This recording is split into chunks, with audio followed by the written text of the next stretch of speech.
Rated T for Teen.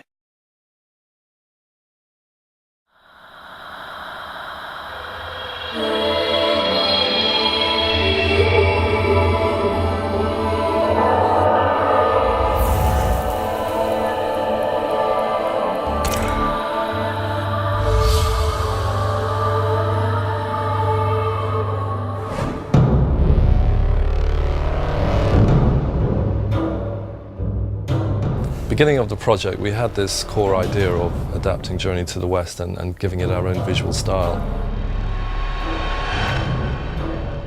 We've tried to really give it something different, that different twist.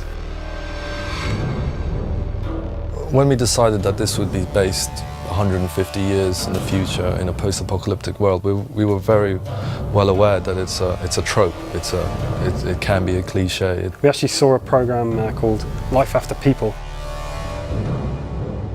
And they showed what would happen to these major cities in the future when people are gone. Within a few hundred years, the world basically becomes unrecognizable. So we decided, let's start in New York and make it a journey actually across the US. We didn't want to be depressing about it, like a lot of post-apocalyptic movies are depressing and games. We wanted to kind of make a fantasy that was like Miyazaki movies, where everything's different and everything's colourful and it's just a window into a totally different fantasy world. We thought New York would be a good place to ground it. If nature is reclaiming, then you need something to be almost aware of. Our style in terms of art is also very colourful, so we always want to put colour into all our games, and we want to add post-processing effects that you would normally see in movies to kind of make the image just feel alive. We could push the colors a lot because the robots got rust, which can be orange, can be red.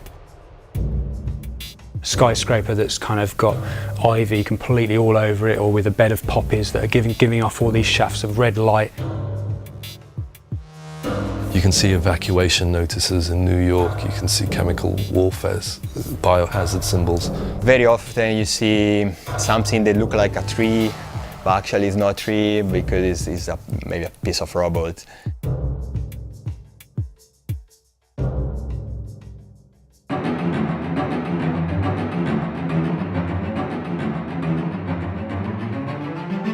The idea of monkeys is come from the legend of Monkey, the Journey to the West, you know, the book.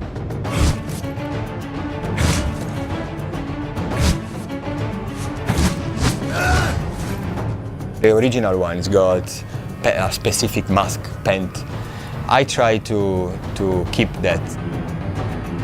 Some people won't be aware of some of the subtleties that we've got in, but there's obviously the staff and Monkey's cloud. So the cloud is actually part of Monkey's character. Even if you look back at hundreds of year-old images of him, he's on his cloud with his stuff, with his headband. This character is still really big, but more an animal. You can see in the animation, especially when you jump one building to another, it really looks like kind of Tarzan, like in the jungle, you know, like really like a monkey. The other character is Trip. Little by little, her personality, fragile, personality come out, and you feel more attached to her. The third main character in the game is Pigsy.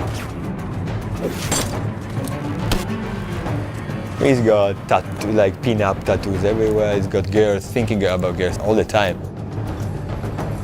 Trip? Is that you? Pigsy!